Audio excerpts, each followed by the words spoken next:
भर्गो देवस्य धीमहि धियो यो नः प्रचोदयात्।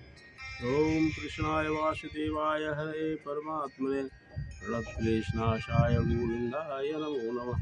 वासुदेवसुतं देवं कंसचानूरमर्दनं देवकी परमानन्दं कृष्णं वन्दे जगद्गुरुं। वन्दे राधापदाम्भोजं ब्रह्मादिईश्वरवन्दितं यत्कीर्तिं कीर्तनेनैव पुनाति भुवनत्रयम्। सभी भागवत प्रेमियों को राधे राधे।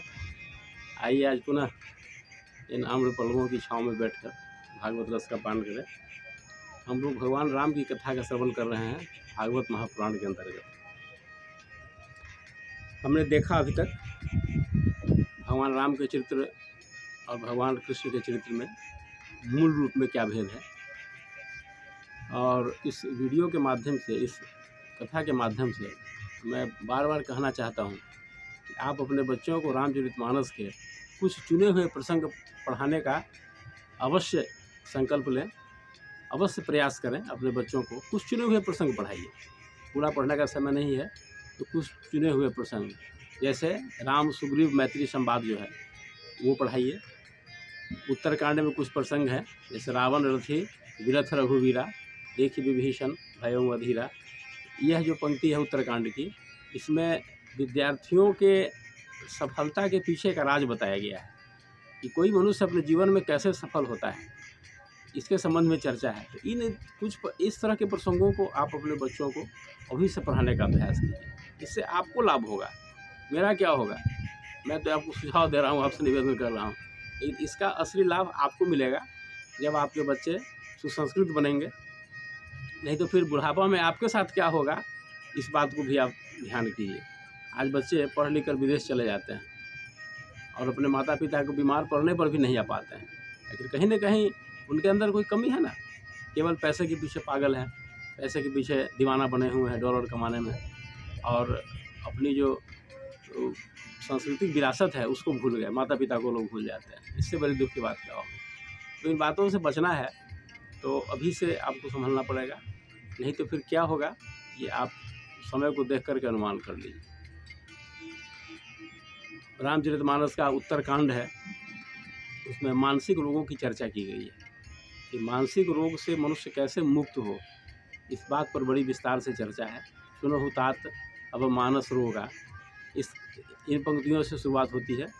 उनको आप जरूर स्वयं पढ़िए और देखिए कि कितनी रहस्यमयी बातें हैं। आज हर कोई मानसिक रोगी बना हुआ है, ऐसा देखा जाता है। तो क्यों न हम इन बातों से बचने के लिए राम कथा का सहारा लें। ये प्रत्यक्ष लाभ है, केवल टाइम पास का ये चीज़ नहीं है कि किस तरह से टाइम पास करना है, ऐसा नहीं है। इसका लाभ अभी लीजिए, बाद में कुछ नहीं होने वाला है, इतना बात तय है। आगे हम संक्षिप्त में चर्चा करते हैं कि भगवान राम 4 भाई थे, ये हम जान रहे हैं। चारों के समय आने पर 2-2 पुत्र हुए। भगवान राम के लव और कुश, ये तो हम सब जानते हैं, उनकी चर्चा काफ़ी होती है। लक्ष्मण जी को अंगद और चित्रकेतु 2 पुत्र हुए।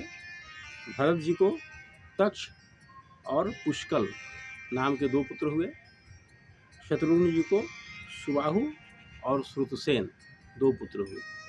भगवान राम ने 13,000 वर्षों तक अयोध्या का शासन किया और अपने भाइयों को दिग्विजय के लिए भेजा।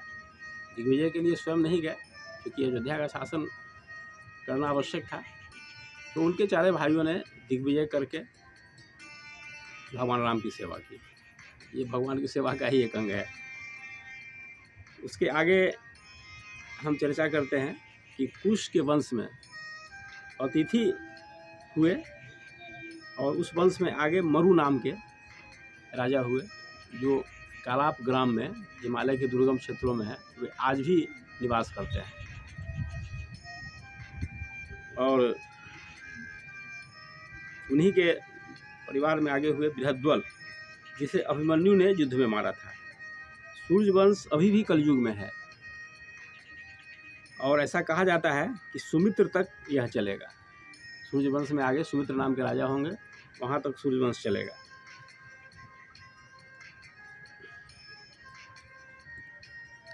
उसके बाद आगे की कथा में आता है कि इक्ष्वाकु के पुत्र निमित है। इक्ष्वाकु राजा सूर्य वंश में हुए थे, उनके पुत्र निमित है। उन्होंने एक बार यज्ञ का आयोजन किया और महर्षि वशिष्ठ को ऋत्विज के रूप में वर्ण किया। लेकिन वशिष्ठ जी ने कहा कि मुझे इंद्र ने पहले ही वर्ण कर लिया है, इसलिए तुम थोड़ा सा इंतजार करो, मैं जब आऊँगा तब तुम्हारे यज्ञ का संपादन करूँगा। इतना कह के वे चले गए, क्योंकि उनको इंद्र ने पहले वर्ण कर लिया था। अब इक्ष्वाकु ने सोचा कि कितना प्रतीक्षा करें, समय निकला जा रहा है और कल क्या होगा यह परमात्मा के अलावे कोई नहीं जान सकता है। तो ऐसा न हो कि हम यज्ञ करने से वंचित रह जाएं। तो उन्होंने तात्कालिक ऋत्विज का वर्ण करके यज्ञ का शुभारंभ कर दिया। जब वशिष्ठ जी लौटे तो देखा कि यहाँ तो यज्ञ शुरू है, तो बड़े क्रोधित हो गए। क्रोधित होने के बाद उन्होंने श्राप दे दिया। फिर आगे क्या हुआ इसकी चर्चा हम अगले एपिसोड में करते हैं। ओम शांति शांति शांति सर्वारिष्ट सुशांतिर्भवतु।